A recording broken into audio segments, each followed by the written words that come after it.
To remain updated with the latest business news, click on the bell icon.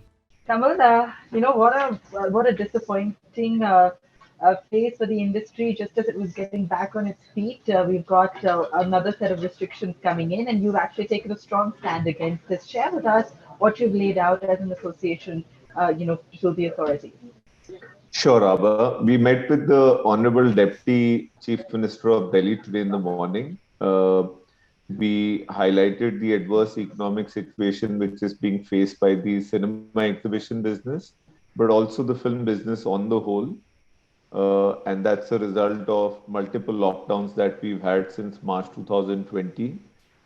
We also shared with him that the yellow alert, as per the graded response action plan, which the government has put in motion, Delhi government has put in motion in Delhi, has resulted in closure of cinemas, and that's the criteria of 0.5% positivity rate is a very it's a harsh and slightly impractical criteria to shut down a business activity. If we continue with the same trajectory of following the graded response action plan, then over the next 15, 20 odd days, 90% of business activities and institutions will come to a standstill, which would be the most unfortunate thing to happen because the whole world is grappling with a resurgence in COVID cases, but governments have come to this conclusion that businesses, COVID situation has to coexist. You need to find a fine balance between the two. You cannot have one at the cost of the other.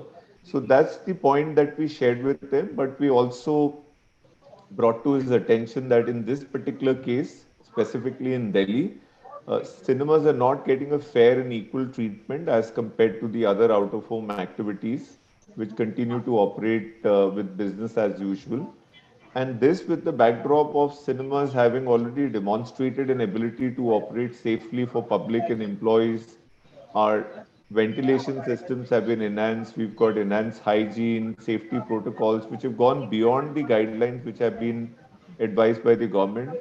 And the fact that not a single COVID outbreak has been reported back to a cinema. Nothing has been traced back to a cinema in India. And not just in India, that's the situation globally. In fact, we shared a research report with the Deputy CM where we gave out details how cinemas have been studied globally in India, in Europe, in US. And most scientists and most people who participated in the research have come to this conclusion that there is a fairly low COVID transmission risk in cinemas when Right. compared to the other out-of-home activities. But Kamal, if I could just jump in here, given that, look, I understand the business perspective clearly, and we'll come back to that in just a minute. But just given the worry about the kind of spike we're seeing in cases, and seeing what we've seen globally, from the authorities' point of view and wanting to ensure that the healthcare system can cope with it, uh, how do you then answer those questions or that pushback? Because there is a concern that if people are continuing to gather, in large numbers, that we're going to only be accelerating that spike. Fair question, Abba. And 2 points. First is that cinemas should be treated equally and fairly as compared to the other out-of-home activities. Cinemas should not be singled out and become this activity which is always the first activity to shut down and always the last one to open. So that's our first point. And the other point is that we've requested the government to consider a graded approach. We could put a restriction on seating capacity. We could bring down the seating capacity to 50%, which is the case in a couple of other states in India. We could also make it mandatory for all customers coming to a cinema, they need to have double vaccination. So there are approaches which are possible, but a lockdown, abrupt lockdown, shutdown of cinemas is definitely not the solution. Okay, what about the fact that, the central government has clearly left it up to states, but then we continue to have different stages of restrictions, across the different states. Is that also disruptive? Are you finding certain states more impacted right now? How are things progressing? Definitely, each state has got a different local situation that they're Yeah. dealing with, and I think the states, while we are no health experts and we definitely don't have all the solutions, but definitely a more granular approach to dealing with resurgence of virus, third wave that we are witnessing in the country. A more granular approach, a more localized approach is needed. Painting the whole city with the same brush and shutting down a business activity in the entire city is not called for. And as far as governments are concerned, let's also not forget that if you look at what's happening in US, European markets, and many other markets, governments have taken a conscious decision that there needs to be a balance between economic activity and the COVID situation. Just locking down business activity is not going to find a solution. And I think various, uh, graded actions are being taken by various governments, restrictions are being applied, and the same can be applied in a localized, granular fashion, even in our country within different states. And that would hopefully solve the problem and give us a balance between the economic activity as well as the health care. Also, we've been in touch with various state governments, including Maharashtra, Karnataka, and many other state governments. We've been regularly talking to the government officials.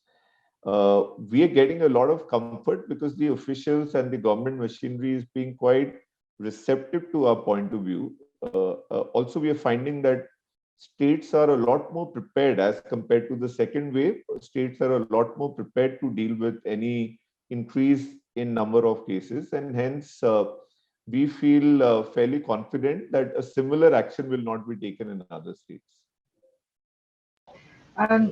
Talking about the industry, fearing bankruptcy given the state of shutdowns, how bad are things looking?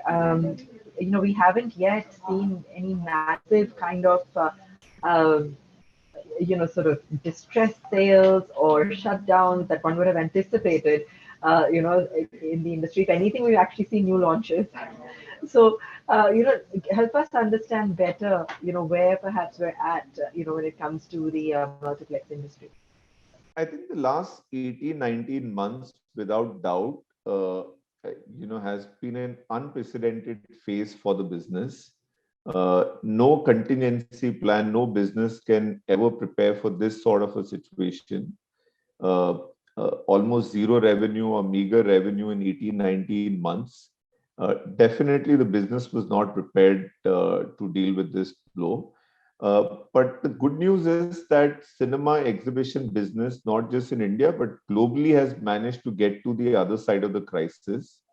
Uh, the last 3 months, October, November, December, we had a slew of mid-size and big films which did really well at the box office, which has dispelled this myth that consumer habits will change and people will gravitate towards at-home platforms, be it streaming or television. So that inference has been proved to be completely incorrect. Also, this apprehension that a lot of people had in the business that there'll be a decrease in supply of films, even that is incorrect. Producers have ramped up production and they are catering to this new demand from streaming platforms for more content.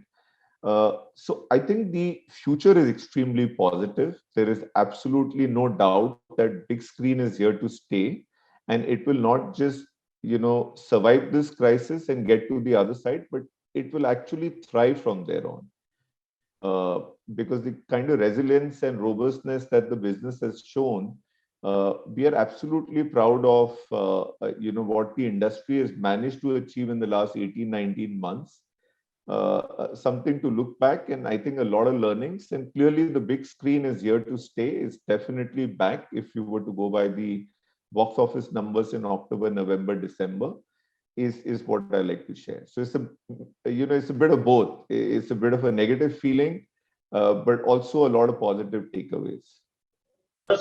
So just a final question. You talked about wanting um, sort of equal treatment as other industries? Any other demands in terms of, if for instance, it's not just about restrictions, but we enter a lockdown phase where everyone has no choice but to be locked down, would there be any other incentives or support that you'd look for from the government? Well, incentives are more than welcome, but we also fully understand the situation that this pandemic has created for various governments, state as well as the central government.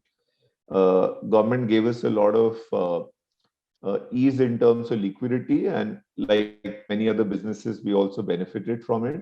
But apart from that, there has been no compensation in lieu of lockdowns and the ensuing losses in the business. There has been no compensation from the state government.